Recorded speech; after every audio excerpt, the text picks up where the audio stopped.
Hello and welcome to this instructional video. I'm going to teach you how to use this Canon EOS 700D. Now, if you're watching this video, you either don't know how to use the camera or just want to brush up on your skills. Either way, this video is for you.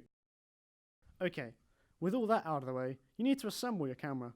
So first, insert the battery, then put in your SD card to actually save your footage, attach a lens and switch its focus mode to AF. Once you've done this, set the power switch to on and the mode dial to Scene Intelligent Auto, which is represented by an A+. Now, you can flip out the LCD monitor and focus on your subject. When you are happy, take your photo. Now, this is all nice and you can start taking plenty of photos, but what if you don't like how it turns out? Well, if you feel the need for more control over the image, you can change shooting modes. Scene Intelligent Auto mode analyzes the scene and selects the most appropriate settings automatically.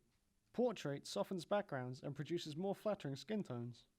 Landscape keeps everything in focus and boosts the colours. Close-up is very similar to portrait, producing soft backgrounds with a boost of colour. Sports uses a high shutter speed to capture faster movements without blur. No flash is the same as Scene Intelligent but with the flash disabled. Best used for places that don't permit flash photography like a museum or a zoo. Creative Auto is also the same as Scene Intelligent, but this time giving you basic control over the flash and depth of field. Programmed automatically selects an aperture and shutter speed for good exposure. Shutter Priority allows you to set the shutter speed and the camera will adjust the aperture to create a good enough exposure. Aperture Priority is the opposite of Shutter Priority. You set the aperture and the camera does the shutter speed. Manual gives you the full control over everything, allowing you to fine-tune your image exactly how you want it. Okay, so now we've learned about all the shooting modes and how to use them, I'm going to ask some media students what they like and dislike about this camera.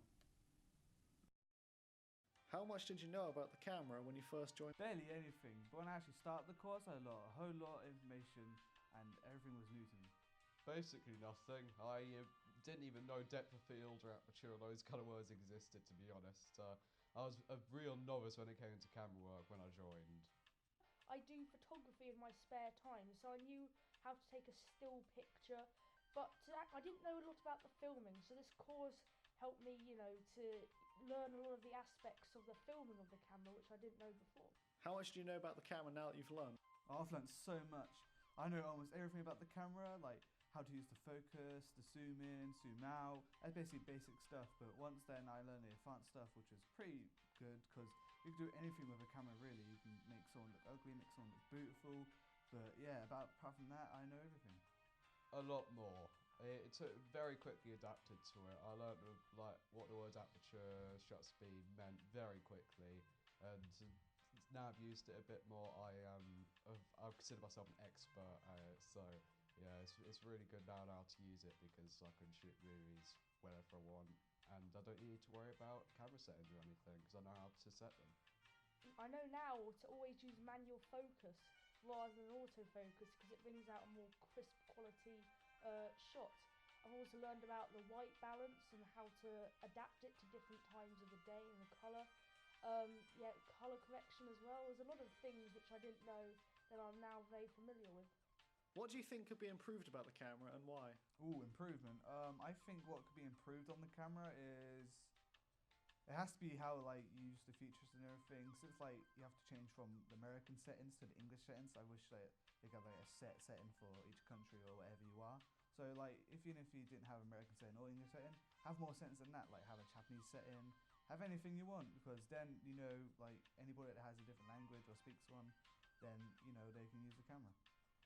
Oh, I'll be completely honest here. The cameras we use, I think there are very few flaws. They're really, I don't think I can think of a lot that could be changed about them. Like aperture works well, shutter speed, it's all very clearly marked, clearly said. If I was to change one thing, very nitpicky, probably some of the settings, they don't go up as high as you want them to.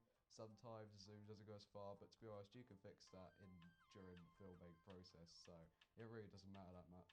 I think the camera's quite small, it doesn't really fit very comfortably in my hands. Maybe they could make a grip better or have an adaptation so you could have maybe put on your own grip. Other than that, I think it's fairly good for the price that it is. I just don't think it sits comfortably in my hand.